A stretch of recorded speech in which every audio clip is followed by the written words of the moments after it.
Version 4.1 is all about the new guys. That's really the best way I could put it, because we did get Neuvillette as part of part 1 of 4.1, and now we have the prison god, I guess, in the sense you could really call him, or the warden, or whoever you want to call him. We got Wriothesley. Now, of course, Wriothesley is one of those characters that I've been a little critical, but today I'm going to go over how you can build your Wriothesley. Now, of course, before we get into that, let's make sure to, put it out there. These are strictly just casual builds. These aren't like super meta defining builds.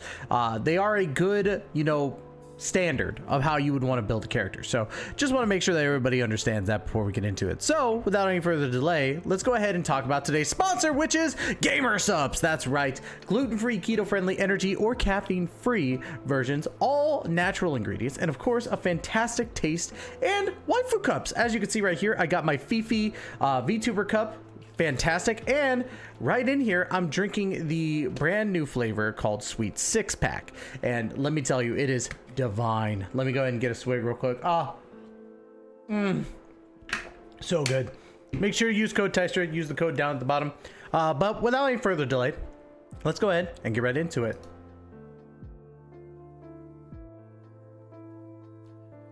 Mr. Wriothesley here. Excuse me, sorry, I had to sneeze real quick. But Mr. Wriothesley, of course, the Cryo Catalyst user, our first Cryo Catalyst, by the way, which is fantastic. And I love saying that because, again, we've needed a Cryo Catalyst for so long. But let's go ahead and talk about how to ascend him from level 1 to level 90. First things first, you're going to need these, the Shavita Jade Silvers. And we've talked about these multiple times before in these guides. So remember, rules of 3. So we got the Shavita Jade Silvers, the Shavita Jade Fragments, the Shavita Jade Chunks, and the Shavita Jade Gemstones. 3, 3, 3, all the rules of 3 stuff. So for the silvers, you're going to need 3 of those to make a fragment, 3 of the fragments to make a chunk, and 3 chunks to make a gemstone. And remember, you're going to need 1 silver in total for Ascension, 9 of the fragments, 9 of the chunks, and 6 of the gemstones. So it's going to be a grind, but you could grind them from a lot of bosses that are out there right now. You could farm them from the Cryo Regisvine. You could farm Primo Geovashape so long as he is the Cryo one. The actual Cryo Hypostasis that you fight at Dragonspine. And of course the new boss that came out, the Eloquent Duo, or however they're called. You could fight them, which is really, really cool. The new boss in Fountaine, that is like the duo, really, really fun. Now let's go ahead and talk about the boss bats that you're going to need. You're going to need the Tourbillon device, which you get from the boss battle, the elemental field or experimental field generators. This boss fight is actually pretty easy in my opinion. I don't think it's that hard. You just got to make sure that when it gets to that phase where it does the little slam on the ground, you just hop over everything. You get like gravity, or not gravity, anti-gravity, whatever the hell you want to call it. So you get to jump over those. It's pretty easy. You're going to need about 46 of them, which is going to amount to, I keep forgetting this, right? It's so terrible. About 16 times. You're going to need to fight about 16 times, maybe a little bit more. So it's around 16 to 23 different times you'll have to fight them, depending on if you get 2 to 3 of the mat. Now, of course, we need the Fountaine Regional Specialty, which is the detection unit. Subdetection. I want to say subdivision. Great song, by the way. Subdetection unit, which is the little beetles that you find in Fountaine in the new area. You're going to need 168 of these. And then, of course, we need the new material, which is the gears. You're going to need this meshing gear, you're going to need the mechanical spur gear, and you're going to need the artificed dynamic gear. Remember your rules of 3, as we've just talked about. 3 of these meshing gears make a mechanical super gear or spur gear, and then 3 of those make the artificed dynamic gear. Now, if we look at these totals here, right? These are the totals that you're going to need for at least the gear parts to make this a little bit easier. You're going to need 18 of these meshing gears. You're going to need 30 of the mechanical spur gears, and finally 36 of the artifice dynamic gears. Now let's go ahead and talk about, can you scroll down please? Let's go ahead and talk about if you're going to triple crown your Wriothesley. Now, of course, I wouldn't suggest triple crowning him unless he's your husbando, but let's go ahead and talk about it. So these little scrolls right here, the teachings of order, right? This is the new ones that came out with Fountaine, and you're gonna have to do a specific domain every Wednesday, Saturday, or Sunday, where Sunday is every single one of the teachings here. Now, you're going to need 3 of these teachings of order, and then you're going to move up to the guides of order, which is the blue version of that, which you're going to need you're going to need 9 of these teachings of order, and then you're going to need 63 of these guides to order, and then followed by 114 of these philosophies of order, which is the purple version. And remember, again, rules of 3. 3 teachings make a guide, 3 guides make a philosophy. Now, we're going to move on to the gears again, because you're going to need more of these gears. So you're going to need 18 more meshing gears, you're going to need 66 more of the mechanical spur gears, and 93 of the artificed dynamic gears. And then, of course, we have the weekly boss mat, which is the primordial green bloom, which you get from the Apep fight over in Sumeru. So make sure that you get that all done. You're gonna need 18 of these in total to triple crown your Wriothesley, followed by 3 crowns of insight. Again, you don't need to triple crown them, but if you wanna bolster up your boy, I wouldn't blame you. I don't judge. Okay. Now let's go ahead and talk about Wriothesley here really quick. We're gonna get into his actual abilities here. Now, ignore my very bad talents here, because I have not upgraded that much, but I wanted to make sure to get his normal attack up. But let's go ahead and talk about his normal attack first, because it does actually tie into what he is, since he's a Cryo Catalyst user. Normal attack, coalescing frost from his, or coalescing, I don't know how to say that, about his fist. Wriothesley will unleash powerful repelling fists, performing up to 5 rapid attacks that deal cryo damage. Apart from this, normal attack combo count will not reset for a short time after using Ice Fang Rush or sprinting. Charge attack consumes a fixed amount of stamina to leap and unleash a vaulting fist, dealing AoE cryo damage, and the plunging attack is about the same as always. Let's go ahead and move on to the skill here, which is the Ice Fang Rush. Adjusting his breathing, rhythm, and pace, Wriothesley sprints forward in a short distance, entering the chilling penalty state and unleashing more powerful attacks than before. When in chilling penalty, it increases Wriothesley's interruption resistance, and when HP is above 50%, it will enhance repelling fists of normal attack, forceful fists of frost, and increases its damage. When such an attack hits, it will consume a fixed amount of Wriothesley's HP, up to, I believe it's 4.5 per one. Excuse me. It's very late for me.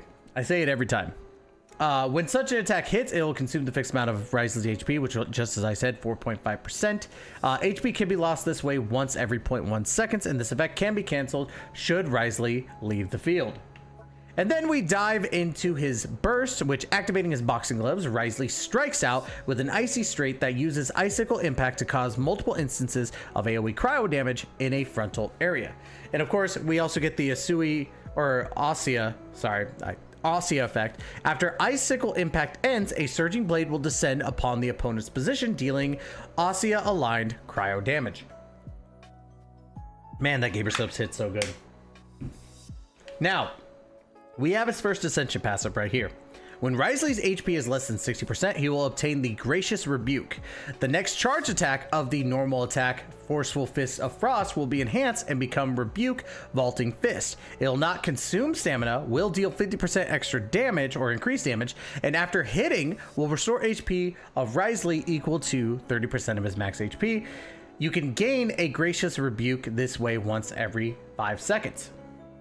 And then we have a second Ascension skill here. When Wriothesley's current HP increases or decreases, if he is in the chilling penalty state conferred by Ice Fang Rush, chilling penalty will gain 1 stack of Prosecution Edict, max 5 stacks, and with each stack it gains 6% attack, which is really cool.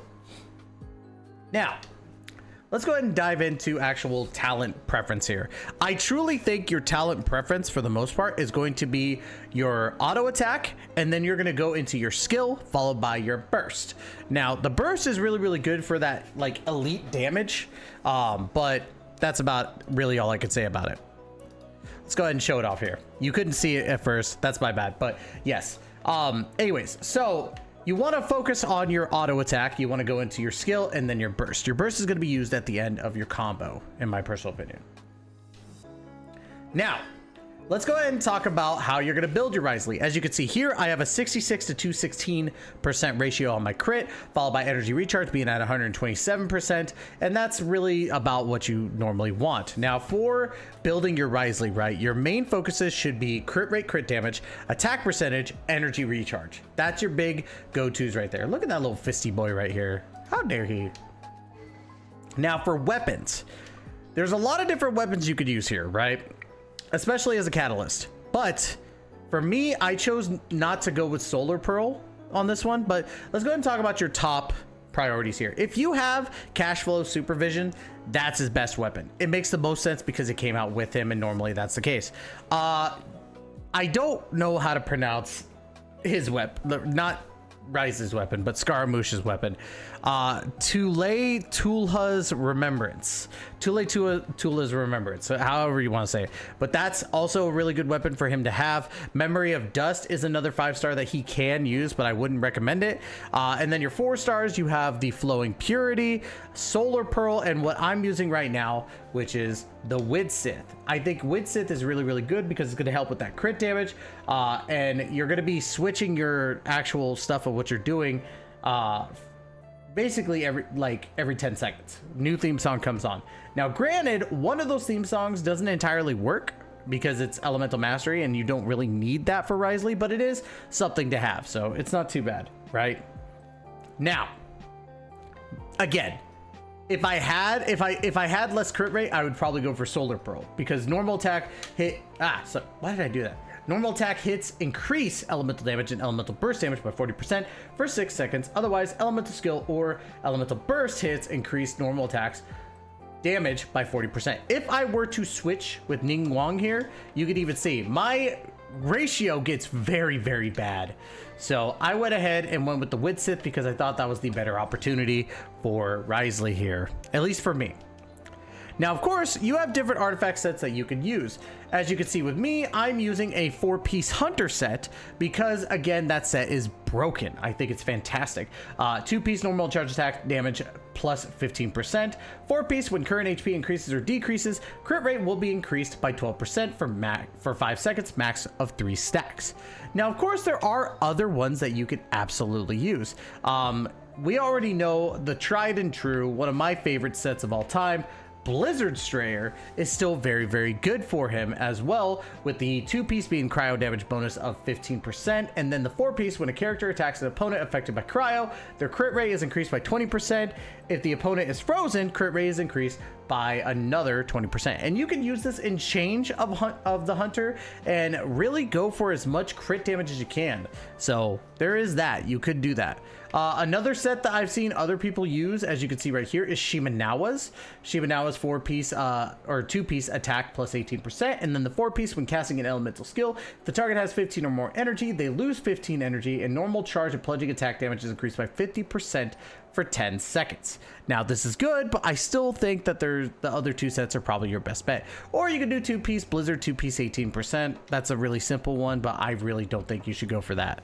That's just my personal opinion. Again, when you're doing your artifacts, you want to make sure that you're going crit rate, crit damage, attack percentage, and then of course energy recharge. As you can see, I did pretty well with my crit damage on some of these because I knew I was getting a lot of crit rate in the first place. I did go for an off-piece Sands because I got a goblet that actually kind of worked. It's not the best goblet, but it does work for what my Wriothesley is built to. I would have loved to get more crit damage, obviously, instead of crit rate. I could have been perfectly fine without that defense flat, but you know, it is what it is. And then of course, for my circlet, I went with crit rate because I felt like it was the best idea, and this one rolled really, really well, giving me 20% extra attack followed by crit damage of 13.2%. So that's why I kind of went with this build, and overall his spread is really, really good. But how good is he actually? Now, for Wriothesley here, you could use a multitude of teams. I've seen people really pair him with Shinhe. I've seen him paired with Yelan as well, which actually, now that I think about it, I think Yelan would be a better pick than Mona, but I do kind of want to show off what Mona can do, especially with her burst. Hopefully I get this right the first time and I don't mess it up. But yeah, you could also do a reverse melt with him, giving Kazuha, Xiangling, Bennett, which would make a lot of sense. Bennett would be a good one as well. So there is that. I could honestly use Bennett over Kazuha, but I wanted to get the little swirl damage going on, especially having him do his thingy. Plus, you know, I'm trying not to use healers as much. I'm trying to be meta boy, you know, trying to get all that stuff done. So, but let's go ahead and test it out really quick. Come here. Why are you looking all the way over there? Look at me. Now look at them. So let's go ahead and get into it. All right. Yes, I know I already beat you before. Let's go ahead and do this. Now, with Wriothesley here, as you can see, we hit him a little bit. That's his normal stuff. But what you want to do is get his charge attack going. Ow, don't do that. So let's go ahead and let's get this guy done real quick. And look at that, just with that stuff alone, I'm doing way more damage than I was before. 24k on an uppercut. All right, here we go. This is what I wanted. Let's get this. Here we go. And boom, baby. The burst damage from this team is pretty bonkers, but you're leaving yourself wide open for attacks like that, right? Now, you could go for like just bomb rushing with burst, right? Or you could even switch out Mona here, which as hot as she is, there's always someone hotter, right? Boom, Yelan. We could switch her out for Yelan and we'd be able to do a lot of good stuff. Now, what sucks is I kind of got to get this going, but I'm not even going to worry too much. Well, let's go ahead and get Shinhe's thingy going. Let's go over here really quick. But the main goal is to get the freeze combo off with this team. Now, am I saying the freeze combo is the best bet?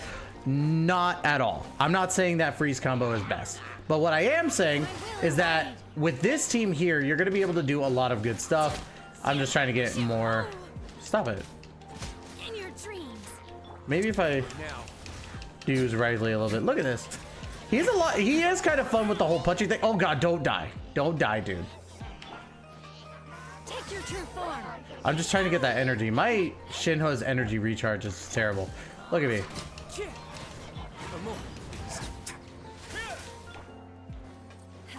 Come on, dang it. I know I'm taking a little bit longer than I should, but I wanted to get this going.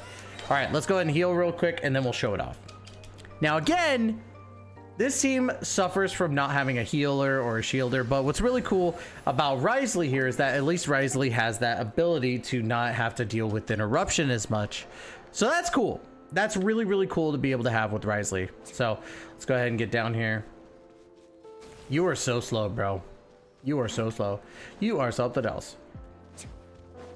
Now I'm going to do my best to kind of get him like to hurry to that second phase because that's the damage that I want to see. All right, come on. Let's see it.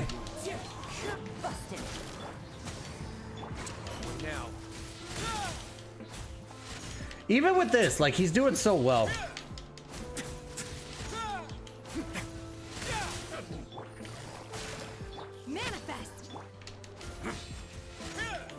There we go. All right. Let's get this going.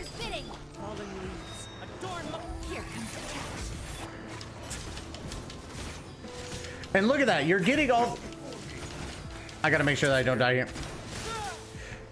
Because he's auto-attacking, he really benefits from like a Xingqiu or a Yelan. But as you saw right there, I took a lot of damage, which kind of sucks about it because, again, if you have somebody like a Zhongli, a Diona, or Bennett to get that healing going so that he can stay right there, you're going to benefit heavily from having Wriothesley in your team as a main DPS.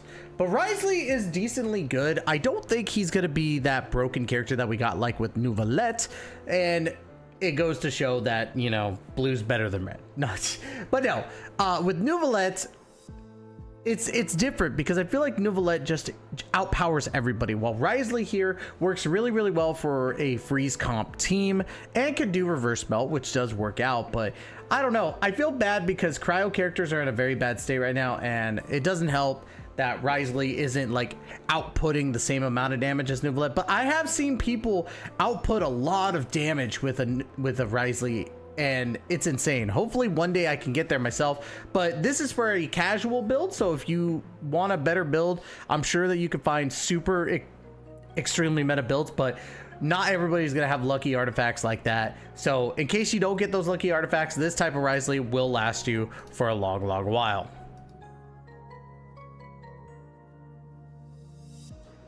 Now, overall, Wriothesley's not bad. That's really what I'm trying to say here. So if you pulled for him, let me know in the comments down below and tell me what you think about Wriothesley. Definitely would love to hear everybody's opinions on him. So make sure to hit that like, comment, subscribe, and hit that notification bell to be notified of when the next Genshin Impact video comes out. Guys, I leave for TwitchCon. So if you're going to TwitchCon, also let me know because I'd love to meet some of y'all. I have some stuff for, Genshin Impact players that I'm going to be giving away. So we'll see if anybody recognizes me there. I'll give you some stuff. But anyways, y'all, that's gonna be it. Love you all to death. And as always, we will catch you in the next video. Please take care and be safe.